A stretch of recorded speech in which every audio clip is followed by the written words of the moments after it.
Veníamos comentando también en el programa acerca de que las últimas decisiones, se fueron dando también viendo los números de la economía, no nada más la cuestión sanitaria. Y precisamente en los números de la economía se observó una tendencia a la baja en las imágenes positivas que se registraban en el inicio de la pandemia. Vamos a la mesa. Hola Gise, hola Facu, precisamente para analizar, ¿no?, esta baja de los números positivos que reflejaba el gobierno nacional en un inicio. Y lo vamos a hacer basándonos en un estudio que hizo la Universidad de San Andrés.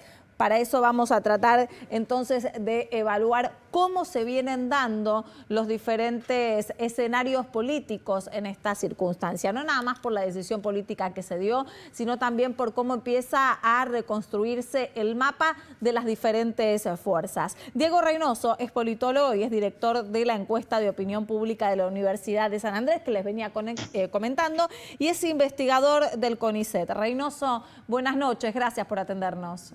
¿Qué tal? Buenas noches, ¿cómo están? Bien, comentábamos un poco acerca de este cambio de visión por parte de la sociedad de una imagen del gobierno nacional o del presidente Alberto Fernández que sigue siendo muy alta, pero que bajó 15 puntos respecto de abril.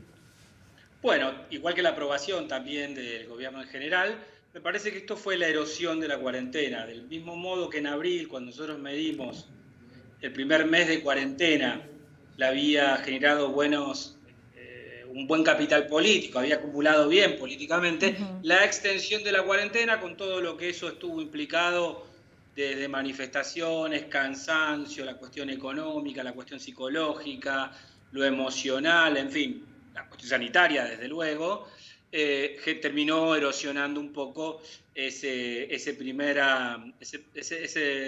capital que se había ganado al principio. Pasó tanto yo diría, para los dos dirigentes políticos con mejor imagen en el país, que son el presidente y el jefe de gobierno de la ciudad.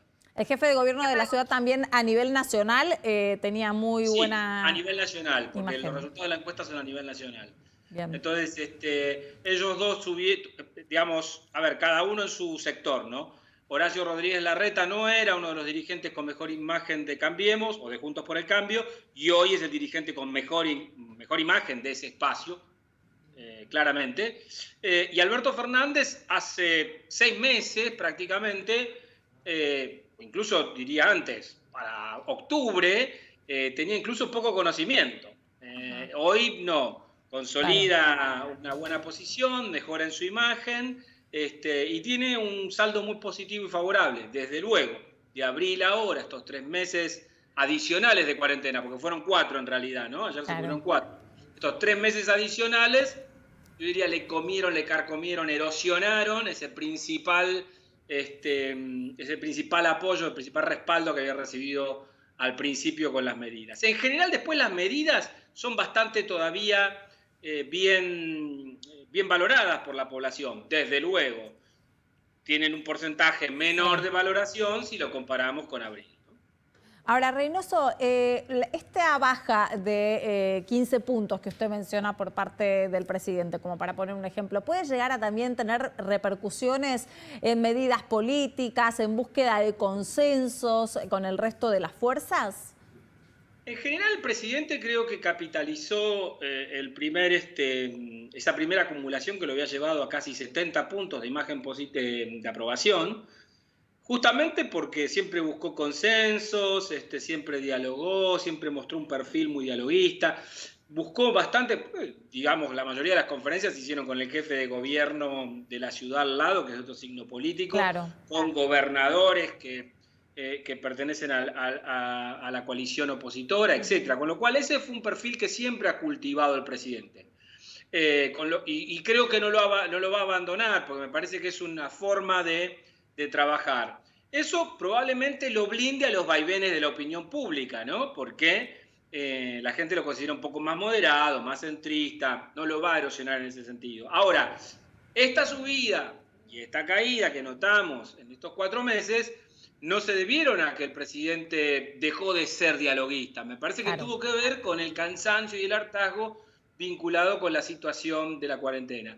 Pero es una paradoja, digámoslo, porque ese hartazgo lleva a que entonces las autoridades políticas empiecen a revisar y a evaluar escenarios de flexibilización de la cuarentena, de incorporación de nuevas actividades, pero al mismo tiempo el riesgo de contagio se aumenta, como estamos viendo hoy, los números que estamos teniendo. Sí, Diego, ¿cómo estás? Pero, a ver, vos decís que no es el diálogo, pero ¿cuánto influye que haya perdido, por ejemplo, el apoyo de votantes macristas cuando él se corre más como para el lado del kirchnerismo? Como, por ejemplo, Vicentín, ¿no? Digo, ahí no es que pierde el voto. Si él se mostrara moderado, ¿no retendría el voto más macrista, por ejemplo? No es voto. Los votantes macristas no van a votar nunca a Alberto Fernández, lo que pueden es decir que aprueban o dejan de aprobar. Claro. Eso fue lo que pasó.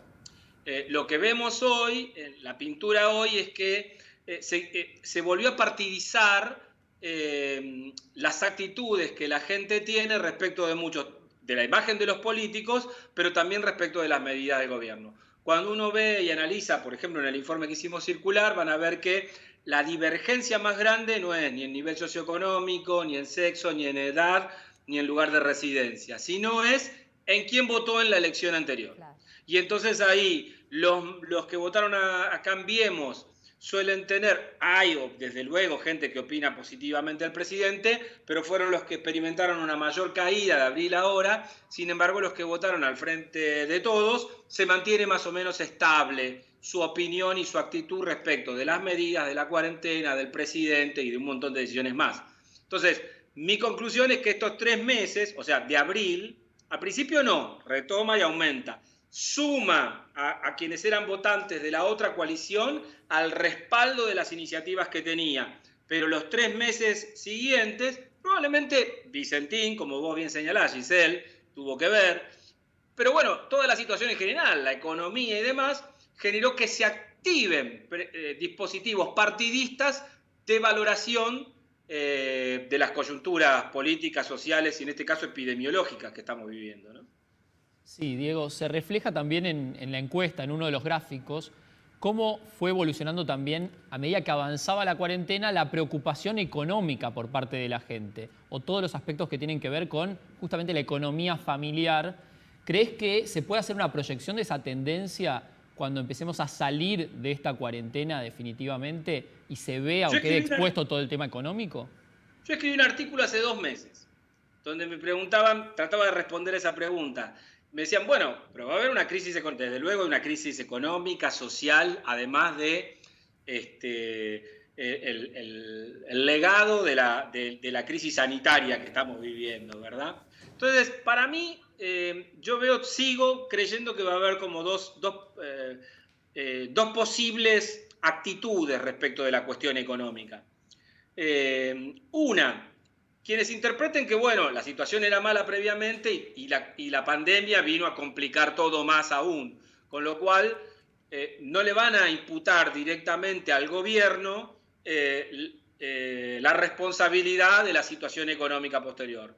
Pero me parece que cuando se activa el partidismo, como se está activando, aquellos que claramente son opositores y que ya sea por una predisposición partidista, o ya sea porque, bueno, enganchan en el discurso de aquellos que legítimamente van a querer capitalizar ese descontento o esa insatisfacción, entonces le imputen al gobierno la responsabilidad de la situación económica producto de cómo manejó la cuarentena. Entonces, ahí me parece que se va a dirimir, ¿se entiende lo que digo? Se va a dirimir cómo la opinión pública se va a dividir o compartir, en qué tipo de explicación le va a dar a la situación de crisis económica que necesariamente vamos a vivir. Diego, a mí me llama la atención en esto, porque en algún punto los índices más altos de popularidad de cada uno de los dirigentes se dio con el inicio de la pandemia también al mostrarse juntos y empezar a mostrarse en una conferencia de prensa, dialogando y llevando las medidas en conjunto en pos de lo que sucedía en el coronavirus en el país al principio, el sistema sanitario, cuidar a los argentinos y demás. Pero después, ahora el panorama empieza a darse en querer captar, como vos decís, esas personas que empiezan a mostrar cierto partidismo de un lado y del otro y contentar y agarrar votos en mira, supongo, también al año que viene, que hay elecciones legislativas. ¿cómo se puede dar un equilibrio entre tener éxito cuando se muestran unidos y contentar a los que piensan que la polarización es la vía de captar votos? Ese es un dilema que las dos coaliciones, los moderados están padeciendo, porque los dos moderados, los grupos moderados, pero los políticos, digamos, vamos a llamarlo así, los sectores más moderados de las coaliciones, dialogan, pero son moderados sobre todo los que están yo diría, en cargos ejecutivos, con responsabilidad de gobierno, ¿no? Algo que ya en diciembre preveíamos. La oposición iba a tener dos tipos de comportamiento, aquellos que no tienen responsabilidad ejecutiva y aquellos que sí la tienen incentivos diferentes para comportarse y cooperar con el Ejecutivo, ¿no? Entonces hoy lo estamos viendo marcadamente, ¿no? ¿Quiénes son del lado de la oposición los más, vamos a llamarlos, los más petardistas o los menos colaborativos? Aquellos que no tienen responsabilidades ejecutivas. Claro, los que tienen responsabilidades ejecutivas se sientan, negocian, acuerdan, convencen, discuten. Bueno, del lado del oficialismo lo mismo. Pasa que el oficialismo tiene más responsabilidades ejecutivas. Entonces, bueno, eso hay que ordenarlo un poco más. Y está un poco más ordenado. Obviamente, tuvimos una semana donde hubo, como suelen decir ustedes los periodistas, fuego amigo, ¿no? De un lado y bueno.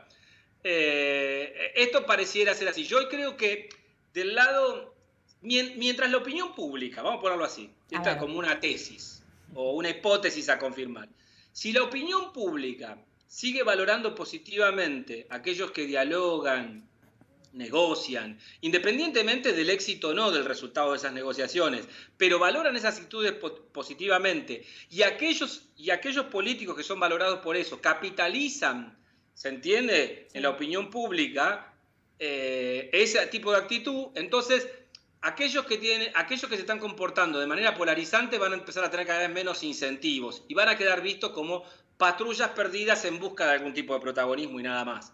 El problema es si cede el respaldo de la opinión pública hacia aquellos que tienen posiciones de cooperación, ¿se entiende? Y crece la valoración a aquellos que tensionan y polarizan. Ahí vamos a estar en un problema. Yo hoy no veo ese escenario, pero es un escenario posible. Claro, sí, Diego, y en esas internas, no sé si son graves y nos tenemos que preocupar entre Alberto y los sectores más extremos del kirchnerismo, o la propia presidenta retuiteando una nota que lo dejaba mal parado el presidente.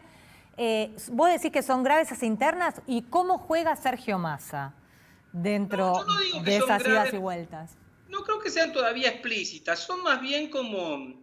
No, yo no veo interna en el sentido de disputa por el poder concreto y puntual, sino que son como posicionamientos. Todavía no lo veo como una interna y creo que todos perciben en el gobierno que no es racional abiertamente hacer una interna cuando estás con semejante crisis. De hecho, inmediatamente después hubo un despaldarazo a Guzmán con el tema de la negociación de la deuda y demás. O sea, el presidente además también marcó su posición. Yo hoy no veo una interna, veo... posicionamientos discursivos, pero no veo interna todavía, ¿no? Sergio Massa, ¿cómo está jugando? ¿Cómo lo ves? Yo creo que Massa, desde luego me parece que es un hombre más de la negociación, del intercambio, de la negociación política, mucho más en el centro, ¿no? No quiero decir con esto, a ver, la coalición de gobierno está dividida en tres partidos. Unidad Ciudadana, el kirchnerismo, el Frente Renovador y el Partido Justicialista. El presidente no es el líder político de ninguna de estos tres partidos o agrupaciones que integran la coalición. Esto es novedoso, porque, por ejemplo, en Cambiemos, cuando era gobierno, sí tenías tres también partidos, Coalición Cívica, PRO y UCR, pero el presidente era el jefe de uno de esos partidos y además ese partido era muy hegemónico en el manejo del gobierno. Entonces, hoy esta situación no la tenés. Está más dividido, todas las partes de la coalición comparten, digamos, responsabilidades ejecutivas y el presidente es el que garantiza mejor la gestión de la coalición. Pero no es, digamos, un hombre con territorio propio, con capital político propio y demás. Hoy en la opinión pública está siendo bien valorado, pero eso ha sido después, no antes de la elección. Entonces, dicho esto, yo lo que veo son posicionamientos discursivos para ver dónde los miembros de la coalición van tratando de marcar un discurso. Ahora, a Sergio Massa claramente yo lo veo más hacia el centro. Pero esto no quiere decir que el kirchnerismo como un todo tampoco sea homogéneo. Yo veo gente como Guado de Pedro, como el mismo Máximo Kirchner y demás, que también son muy dialoguistas, se sientan, negocian, visitan, van, se reúnen con empresarios y con otros. De hecho, llamó la atención el tuit, por ejemplo, de la presidenta de Madre de Plaza de Mayo respecto de la reunión con los empresarios, donde también estaba sentado Máximo Kirchner, con lo cual yo no sé si ese tuit corresponde a una interna del kirchnerismo con el presidente o de patrulla perdida, ¿no?, que hay en todas las coaliciones tratando de posicionarse. Ahora, y en ese sentido, ¿no lo ves a Alberto Fernández con intención de construir su propio capital político, de fundar de algún momento el albertismo?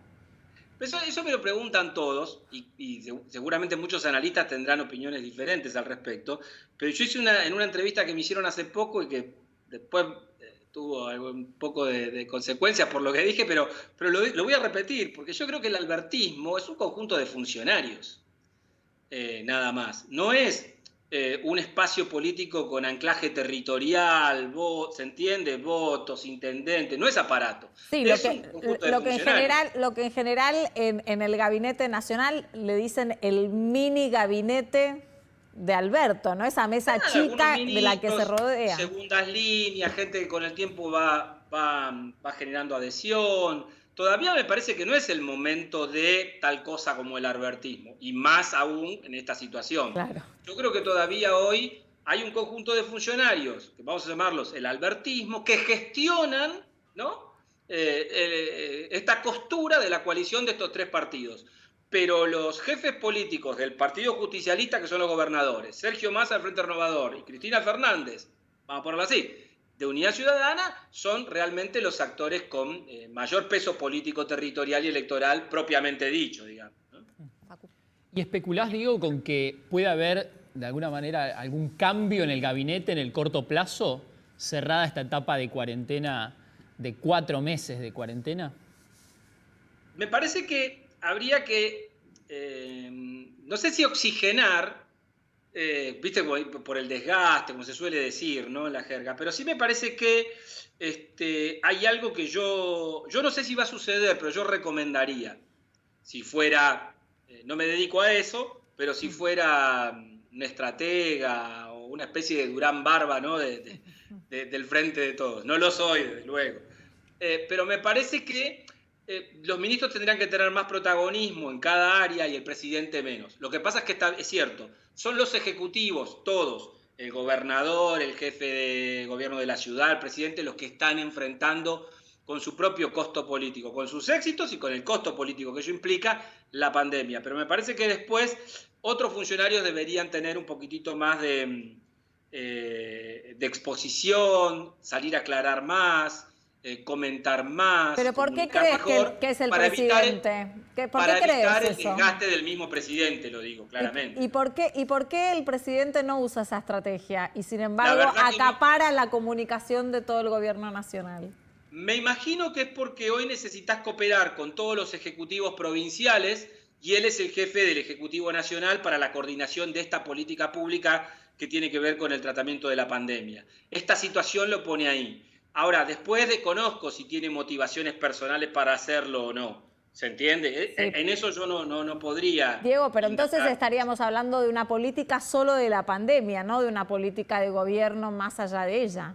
Y hoy creo que sí, lo que está dominando la agenda pública es esta cuestión. Todos los días estamos sobre este tema. Después tenés ministros locales que se cortan solos. Yo cada vez que prendo la televisión lo veo a Sergio Berni, por ejemplo. Claro. Bueno...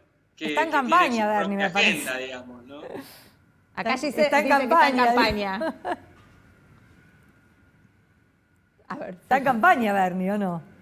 Podría ser, no sé, desconozco si esas son sus motivaciones, pero sí claramente llama la atención que un ministro de Seguridad provincial tenga tanta llegada a los medios nacionales. Bueno, nosotros lo medimos en la encuesta, ya que me estás, Giselle, comentando esto. Nosotros lo medimos y a nosotros nos preguntaron, ¿por qué pidieron a Berni cuando son todos ministros? Porque por el nivel de exposición queríamos comparar a ver el impacto que había tenido el nivel de exposición de Berni. Y efectivamente, es el funcionario más conocido por toda la muestra nacional, incluido más que todos los ministros. Con lo cual es un dato bastante interesante, ¿no?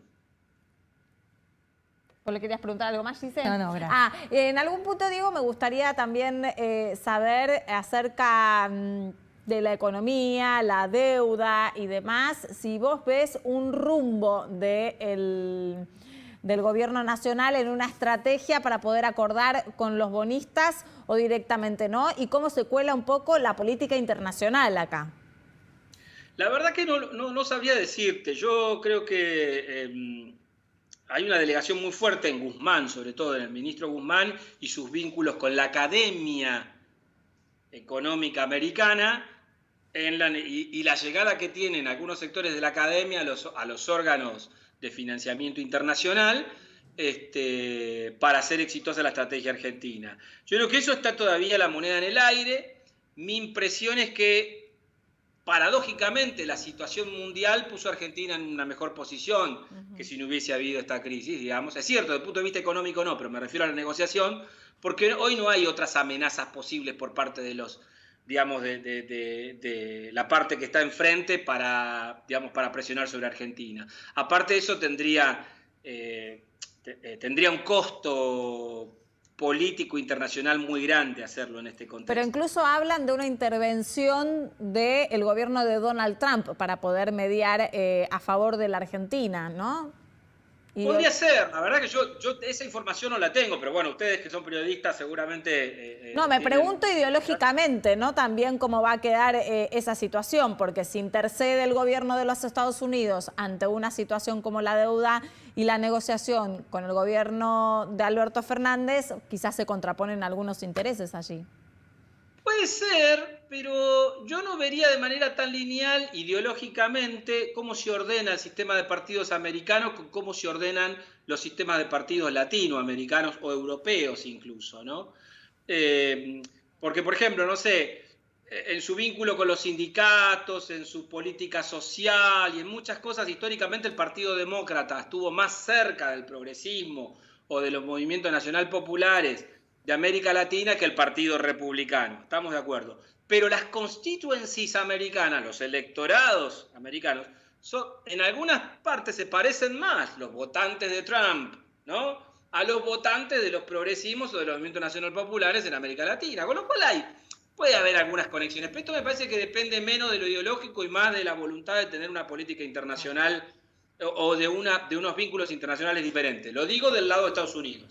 Trump está en una campaña en este momento, en una campaña presidencial, y con las minorías está teniendo bastantes problemas. Esto le ha dado un margen muy grande a Biden para mejorar su posición, siendo un candidato que, digamos, no es un candidato que despierte demasiadas emociones. No, jugaba un poco de atrás y la pandemia parece que le aceleró la carrera. Diego, gracias por atendernos. Buenas noches. A ustedes. Veníamos mencionando el tema de la deuda, la negociación y los últimos datos que se tienen en el momento, porque eso también es una situación puntual para la Argentina. A partir de allí se puede pensar más en forma concreta en la economía de la pospandemia. Todo esto después del corte.